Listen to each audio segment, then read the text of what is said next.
now we're going to go all the way to the beginning, Genesis. Because I actually want to focus on someone else in this story, and it's Jacob.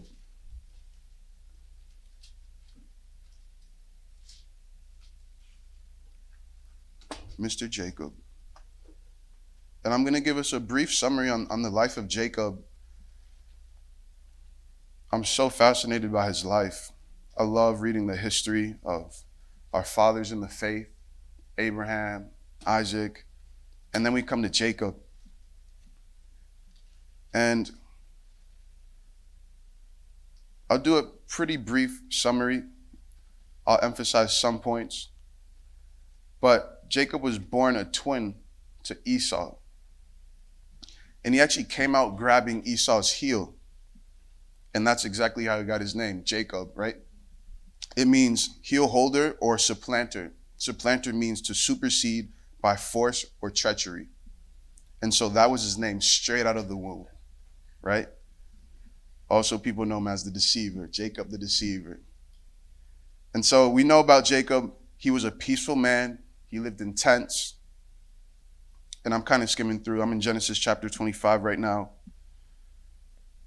And what we find out is that Isaac, Jacob's father, loved Esau, and Rebekah, their mother, loved Jacob. So there was this little division in the house. And I actually believe that Rebekah loved Jacob more is because when she inquired of the Lord about what was going on in her womb, because there was so much tension in it, the Lord said that there's 2 nations in your womb, and the younger one will be greater than the first. I don't know if she told Isaac that, but I think because of that, she just took favoritism towards Jacob. And so, as we continue in 25, we have the story of Jacob stealing Esau's birthright. Esau comes in from hunting because he was a hunter, and Jacob was cooking, and Esau says, "Give me some of your stew." And Jacob says, "If you give me your birthright, I'll give you the stew." And Esau somehow is like, "I'm tired, just whatever, just take it." Right? And there's the first story where we see Jacob supplants Esau, his older brother. And then we go into 27. This is the second story. So Jacob deceives his father Isaac, and he steals Esau's blessing. Rebekah overhears as Isaac is getting old. He asks his son Esau to come in. He says, "I want you to go out, go prepare some game the way I like it. Come in, and I'm going to bless you, for my time is getting near." Rebekah hears it, and she says, "Jacob, come here. I want you to go out, go get me 2 goats, I believe, and I'm going to prepare them just the way your father likes them. And then you're going to go in, and you're going to take this blessing." And that's exactly what happens. He steals Esau's blessing, and as soon as he goes out, Esau comes in, and Isaac is, who was the man I just spoke to? Who was the man I just blessed? And Esau's there like, can't you just bless me? Give me another blessing. And he actually curses him. So there we go. The fulfillment of what God was saying, where the younger one would do exactly what his name was. Supplant. And so from there, Jacob has to flee. And Rebekah, his mother, tells him, "I want you to go flee to the land of Laban, my brother, stay with him, take a wife with him, and bear children with her." In Genesis chapter 28, I'm going to read this blessing that Isaac gives as he sends his son away. And I'm reading this over you guys too. 28 verse 3. "May God Almighty bless you and make you fruitful and multiply you, that you may become a company of peoples. May he also give you the blessing of Abraham, to you and to your descendants with you, but that you may possess the land of your sojournings, which God gave to Abraham. Then Isaac sent Jacob away, and he went to Padan-aram to Laban." And so he sends him off with a blessing, and Jacob continues his life journey. Jacob is on his journey. He's in the wilderness. He goes to sleep. He sets his head on a rock. And he goes into a dream where the Lord encounters him, right? And this is the story of, they call it Jacob's ladder, right? He has this dream and the angels are descending up from heaven and coming down to the earth. And the Lord speaks to him and he wakes up and he names the place Bethel, which means house of God. And we keep going, and then Jacob meets Laban. So he finally meets Rebekah's brother, and he agrees to work for him for 7 years in exchange for his daughter, for Laban's daughter, Rachel. And verse 20 says it seemed to him like a few days because of his love for her. I just like that story as a young man. And as we keep going, Laban actually deceives Jacob. And so Jacob works his 7 years. He's grinding, he's working. And then Laban gives him his other daughter. And somehow Jacob didn't know. So he marries his older daughter. And then Laban says, well, if you work another 7 years, then you can have Rachel. So he tricks him. And eventually 14 years go on. He gets his true love, Rachel.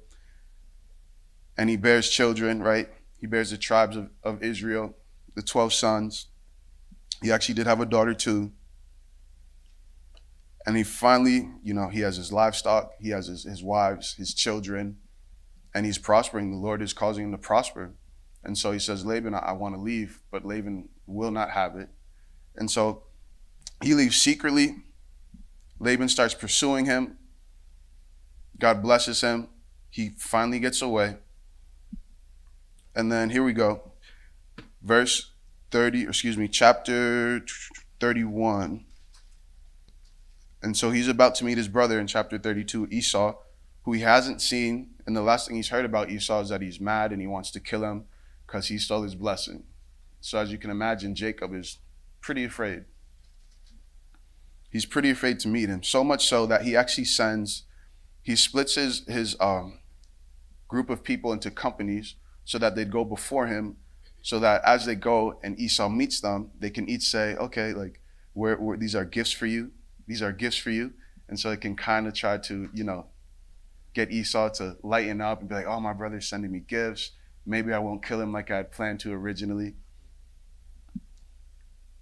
And then in the middle of this story, another God encounter that Jacob has, he wrestles with the angel of the Lord. Incredible story. I'm going to read it just because it's one of those stories that I don't even understand it. It's chapter 32, verse 24. Then Jacob was left alone, and a man wrestled with him until daybreak. When he saw that he had not prevailed against him, he touched the socket of his thigh, so that the socket of Jacob's thigh was dislocated while he wrestled with him. Then he said, let me go, for the dawn is breaking. But he said, I will not let you go unless you bless me. So he said to him, what is your name? And he said, Jacob. He said, your name shall no longer be Jacob, but Israel, for you have striven with God and with men and have prevailed. Then Jacob asked him and said, please tell me your name. But he said, why is it that you ask my name? And he blessed him there. So Jacob named the place Peniel, for he said, I've seen God face to face, yet my life has been preserved. Now the sun rose upon him just as he crossed over Peniel, and he was limping on his thigh. Therefore, to this day, the sons of Israel do not eat the sinew of the hip, which is on the socket of the thigh, because he touched the socket of Jacob's thigh in the sinew of the hip. Like, wow, how does that even work? But I love that this story occurs when Jacob was left alone, right? It's important that we separate, we get alone with God. But how did Jacob and Jesus and it says he's striven with men and with God and he's prevailed. I'm just, wow. And he walks with the limp, right? That's his story. That's his testimony. Forever he walks with the limp because of he wrestled with God. And then this is actually where I've been trying to get to this whole time, through John 4, through the life of Jacob. And it's verse 18, chapter 33, verse 18. Now Jacob came safely to the city of Shechem, which is in the land of Canaan, when he came from Paddan Aram and camped before the city. He bought the piece of land where he had pitched his tent from the hand of the sons of Hamor, Shechem's father, for 100 pieces of money. 100 pieces of money. Then he erected there an altar and called it El Elihoi Israel. And as we continue, his life goes on. And what's so interesting about his life, and I believe this is why I'm fascinated by it, is his life seems like a complete train wreck as I read about it. Just, wow. Deception and trickery, and on a journey, he has no idea where he's going. The Lord says, go here, go there. He wrestles with God. Crazy encounter, and the Lord shows him that he makes these spotted steaks, and he causes the lambs to produce in front of the spotted steaks, and then he gets all the strong sheep out of the mixture of Laban's sheep, and just all it just seemed like there's no rhyme or reason. But the Lord is ordaining every single step of his life.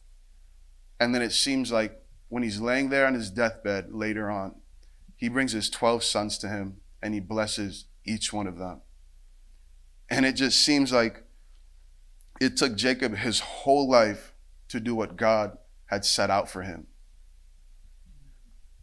And even in this room, like for some of you, I just felt to share this. I don't know if there's any of you where you feel like, I have no idea what God has next for me in my life.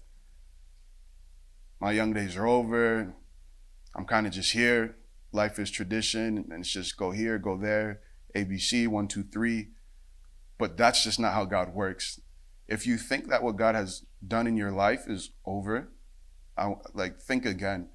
What God has done in your life will require your whole life for it to come into fruition, right? Every step is ordained, and it's so time sensitive. So that when you guys are there, however that moment happens, when you leave this place and you go to be with him, I'm telling you, it takes your whole life to do what God has planned out for you. Come on. And so the whole point of this story is, here we have the life of Jacob going here, doing this and that, these and those, all that stuff. But in the middle of it, he creates this well. He just settled in and he creates a well. El Elihoi Israel. Sorry, I don't know Hebrew, but that's my best pronunciation of it. And hundreds of years later,